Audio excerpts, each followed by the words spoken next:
Sa video na ito mga kabakit ay ipapakita ko naman ang pag-assemble o ang pagkakabit na ng oil seal ng planetary gearbox ng isang loader katulad ni L20.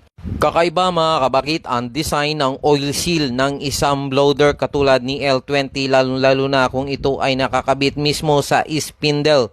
Ang oil seal na ating ikakabit mga kabakit ay hindi ordinary o yung talagang ikinakabit natin sa mga main drive o sa mga sigunyal o kaya naman sa mga silindro. Dalawa ito mga kabakit na magkasaklob, ang isa ay inner at ang isa naman ay outer. Patuloy mong panoorin mga kabakit para malaman nyo kung paano ang diskarte ng mga termas sa pagkakabit ng dalawang oil seal na ito na magkasaklob. Ang outer mga kabakit ay dito natin ikinakabit mismo sa housing. Mauuna mga kabakit ang bearing bago ang outer na sinasabi ko na oil seal. Sa mga nag-uumpisa pa lamang o na nagdi-DIY, maswerte ka mga kabakit dahil napanood mo ang video na ito dahil ikaw ay nakakuha na naman ng dagdag kaalaman mula sa mga termas. Ganyan mga kabakit ang proseso ng pagkakabit ng oil seal ng isang differential tulad ni L20, L13, L16 at ang mga loader na halos kaparehas ang mga differential ay ganito mga kabakit ang proseso. Ang inner naman nito mga kabakit ay dito natin ikakabit sa shafting o sa spindle. At bago natin isalpak mga kabakit ang inner seal ay kinakailangan nating linisin na maigi ang pagkakabitan nito.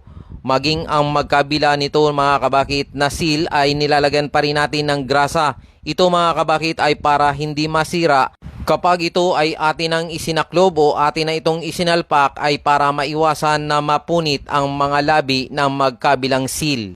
Fast forward pa rin tayo mga kabakit at ang ginagawa kasalukuyan ng ating mga termas ay isinaasenta na nga mga kabakit ang inner seal nito gamit ang pambuljak ng martilyo. Maingat mga kabakit na pinapalo ni Termas Jonas ang gilid ng seal na ito para ito ay maayos ang pagkakasalpak sa kanyang kinauupuan. May kasamang pag-iingat at pagkatapos na maasenta ay nilagyan niya na uli ito ng grasa. Pagkatapos niyan mga kabakit ay pinagtulungan ng dalawang termas o tatlo pa pala.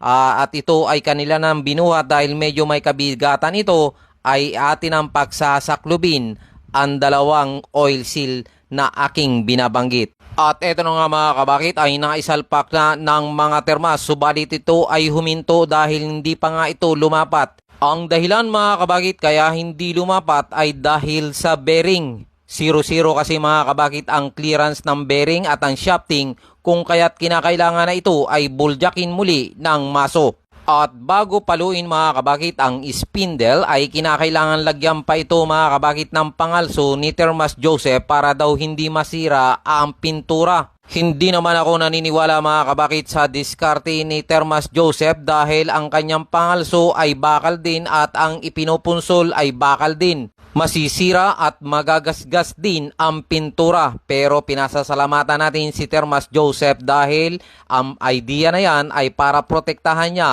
ang spindle. At pagkaraan lamang mga kabakit ng ilang minuto ay lumapat na nga si spindle sa pamamagitan ng pagbuljak ng maso. Ang sunod na gagawin ng ating mga termas ay babaliktarin. Itatayo nila ito mga kabakit dahil ikakabit naman ang kabilang bearing nito. At bago natin ikabit mga kabakit ang bearing dito sa dulo ng spindle ay kinakailangan muna nating linisin para matanggal ang mga dumi nito. Pagkaraan lamang din ng ilang minuto ay naisalpak na nga ang bearing. Fast forward tayo mga kabakit at ang isusunod na isasalpak ng mga termas ay ang planetary gearbox. Tinalian ito mga kabakit ng alambre ng mga termas para maiwasan ang pagkadisgrasya ng kanilang kamay na baka maipit dahil matalas mga kabakit ang mga gilid ng gear ng planetary gearbox. Fast forward pa rin tayo mga kabakit, pagkasalpak na ng planetary gearbox ay ikakabit na at ang huling piyesa na ikakabit ng mga termas ay ang center bolt. Okay mga kabakit, maraming salamat muli sa lahat ng mga nanood ng ating video ngayong umagang ito.